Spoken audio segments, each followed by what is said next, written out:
Imagine waking up to an Earth where there is no water left. Yes, this time we're doing the opposite of turning the Earth into an endless sea. We're turning the Earth into an endless supercontinent.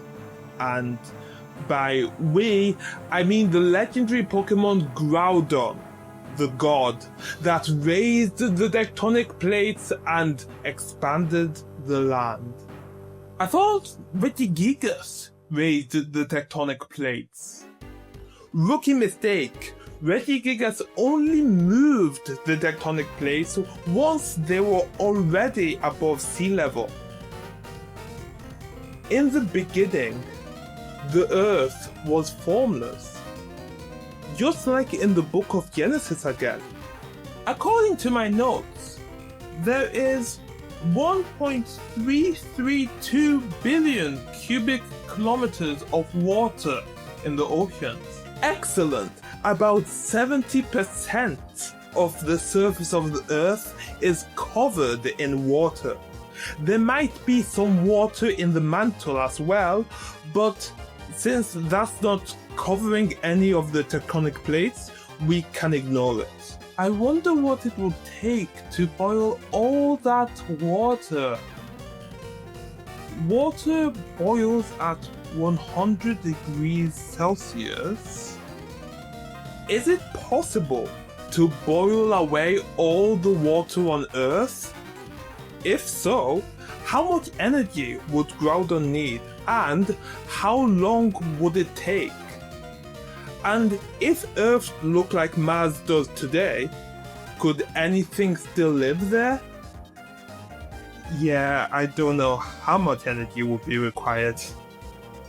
Okay, we all know that when we turn on a kettle, energy is being transferred electrically from the outlet to the heating element to heat the water. When the water heats up, it means the molecules move faster. Eventually, the water moves with enough energy that the force of the air on the water is matched by the force of the water molecules escaping into the air. That's why it's easier to boil water on mountains. The weight of the water is less, so the water molecules don't need as much energy to equal that weight, meaning the boiling temperature of water is less on mountains. Oh yeah, I heard somewhere that water boils at 70 degrees on Mount Everest.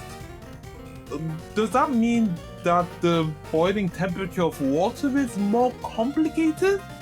Thankfully, no. The vast majority of the water on the surface is at sea level, in the sea. What might be a little complicated is working out the temperature of the ocean. Oh, that's true. That's probably going to require... It's 4 degrees, at least if we take an average. So how hot would Groudon need to get to boil the 7 seas? Well, it's quite straightforward, really. All we need to calculate is how much energy Groudon would need to heat the ocean from its average temperature of 4 degrees to 100 degrees, and then add the energy required to fully vaporize all that water. Do we use E equals mc squared to get the energy? What? No! We are not doing advanced quantum physics. It's much simpler than that. We're going to use E equals mc squared. Delta T. Using the mass of all the water on the surface of the Earth, the specific heat capacity of water, and the delta T, meaning the temperature difference of 96 degrees, we get enough energy to sustain the entire Earth for a million years. It's also about 100 times the energy we receive from the sun in a year.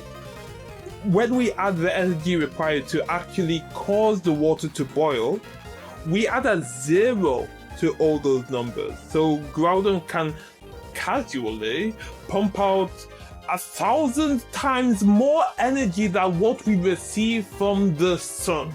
Wait, what? So, like, why hasn't the sun obliterated the oceans yet?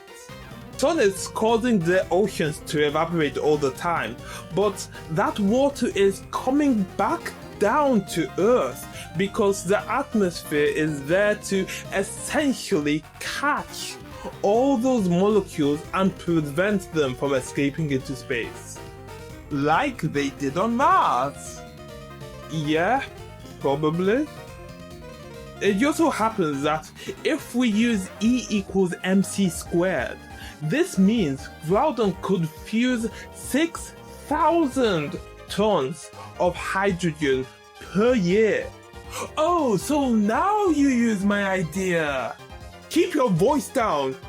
Anyway, even though this is about the same as the energy that the Earth absorbs from the sun in 1,000 years, bear in mind that only a measly fraction of the sun's output ever even touches Earth.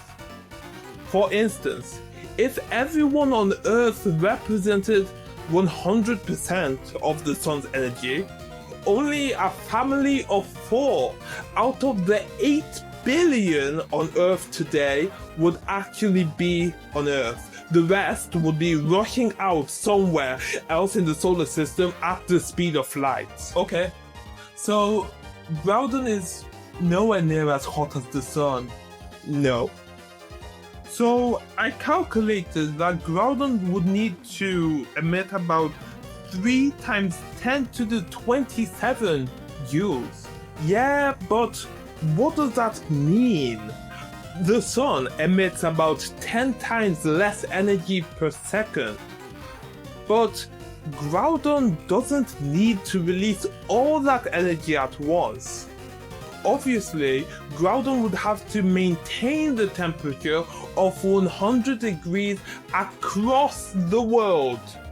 And we haven't talked about how long it would take or how hot Groudon would have to be. That was literally like the first question I asked. Oh, was it? Speak up next time. Anyway, every object radiates energy in the form of heat. The quantity of radiated heat is related to an object's temperature according to the Stefan Boltzmann law. In short, the hotter something is, the more energy it radiates. Get to the point already. Mind your manners, boy. Well, I calculated that Groudon would need to reach about 1 million degrees to dry all the Earth in about 10 years if all it did was stand still and wait for the atmosphere and the oceans to warm up across the whole Earth.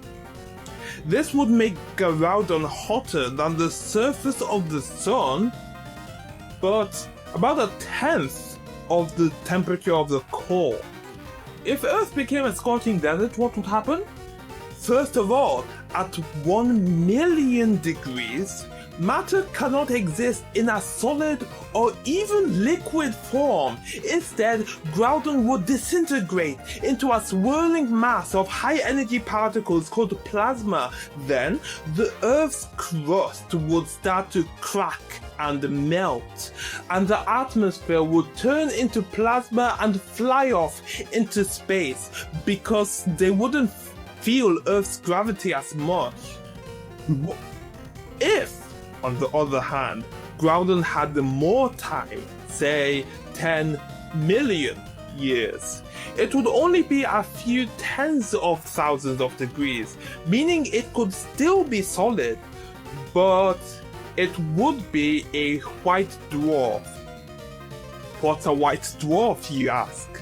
That was supposed to be my line. A white dwarf is the result of a star the size of our sun collapsing into a volume the size of Earth.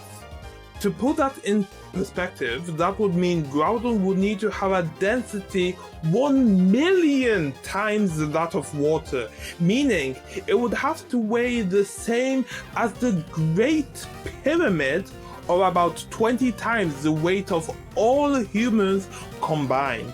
Clearly, Groudon doesn't actually have a density 1 million times that of water. Alright, so it's physically impossible to radiate enough energy to boil the ocean.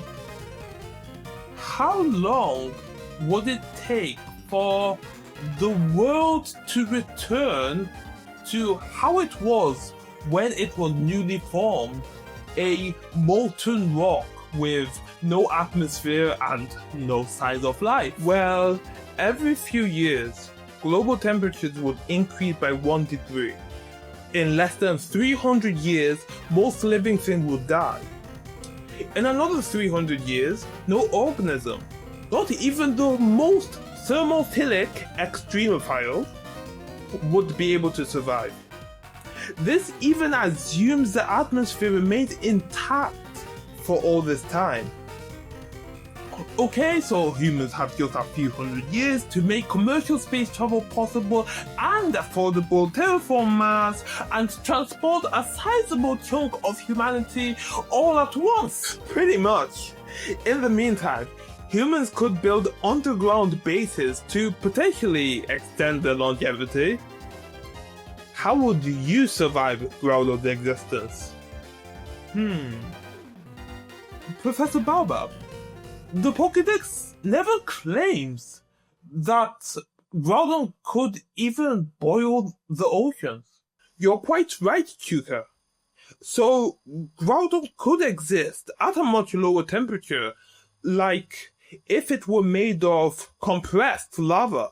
Of course, it would somehow need to replenish its energy constantly, which we didn't discuss today.